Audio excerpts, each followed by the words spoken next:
¿Qué reducciones podrían aplicarse a la sanción de exógena por no suministrar la información establecida en el literal A del numeral 1 del artículo 651 del Estatuto Tributario?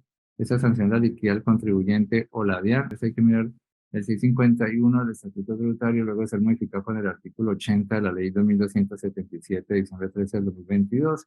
Está en el artículo 638 del Estatuto Tributario, el concepto DIAN 96801, noviembre de 2009, y ese artículo 640. Entonces, si miramos primero el 651 del Estatuto Tributario, ¿sí?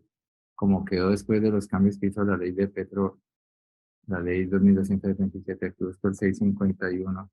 Aquí me acerco. Se me pasó. El 650 para que no se me pase.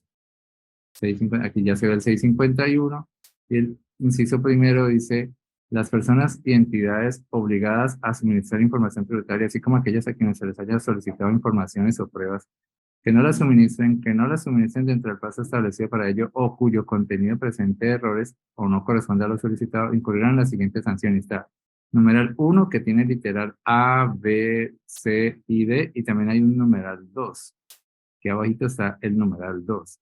Ven, ahí está el numeral 2. Entonces nos preguntan es solo sobre el caso del numeral 1 y literal A. Numeral 1 dice una multa que no supere 7.500 UF, la cual será fijada teniendo en cuenta los siguientes criterios. Y literal A dice el 1% de la suma respecto de las cuales no se suministró la información exigida. El B dice el 0,7% de la suma respecto de las cuales se suministró en forma errónea, y el 0,5% de la suma respecto de las cuales se suministró en forma extemporánea.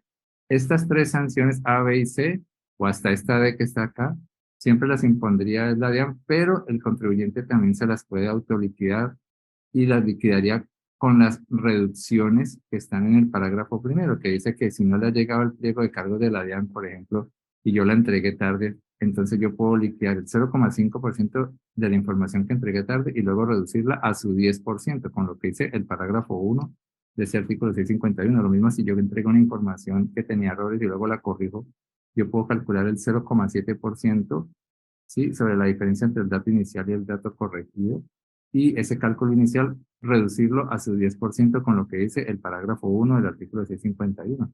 Pero literal A, sí, no se la podría estar, para mí no se lo puede estar autoliquidando el propio contribuyente, porque es el 1% de la suma respecto a las cuales no se suministró la información exigida. Entonces ese sí es un literal que lo terminaría imponiendo o lo terminaría liquidando la DIAN.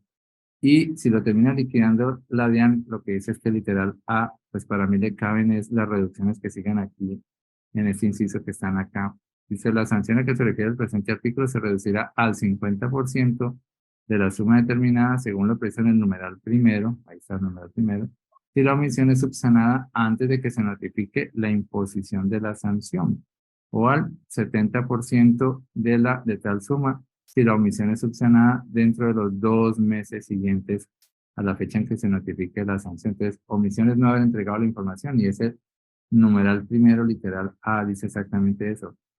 El 1% de las sumas respecto a las cuales no se suministró la información exigida. Entonces, la DIAN se da cuenta, la DIAN puede estimar cuánto valían las cifras que no entregó porque hace cruces de información con los terceros y le calcula el 1%. Pero si el contribuyente dice: venga, yo me pongo al día, entonces esa sanción que iba a imponer la DIAN ya la reducen con estos porcentajes que estamos viendo aquí en este inciso. ¿Listo? Para tal efecto, en uno y otro caso, se deberá presentar ante la oficina que está conociendo de la investigación un memorial de aceptación de la sanción reducida en el cual se acredite que la omisión, o sea, el no haber entregado la información, fue subsanada, así como el pago o el acuerdo de pago de la misma. En todo caso, si el contribuyente subsana la omisión con anterioridad a la notificación de la liquidación de revisión, no habrá lugar a aplicar la sanción de que trata el numeral 2. El numeral 2 hablaba de desconocimiento de los costos y gastos. Entonces, si era en relación con el numeral 1, habría que aplicar estas reducciones de que hablan acá del 50 y el 70%. Esas son las que le quedarían disponibles al contribuyente, más las que menciona el 640. Recuerden que la DIAN, según el artículo 638 del Estatuto Tributario, ¿sí? Que es lo que cité aquí en esta lámina, según el artículo 638 del Estatuto Tributario, más este tipo de doctrinas como el concepto 96.801 de noviembre de 2009, dice que la tiene hasta 3 años después del vencimiento para exigir una información que no se le ha presentado, ¿sí? Entonces, si la del 2022 para presenta en el 2023, entonces en la práctica es como hasta el 2026 que el contribuyente va a estar cerca de que le pida la información que no ha presentado, sino presentó la del 2022. Entonces, la DIAN puede actuar dentro de esos 3 años e imponer esa sanción de ese numeral primero literal A. Disfruta de nuestra programación semanal. Suscríbete a nuestro canal Actualícese Video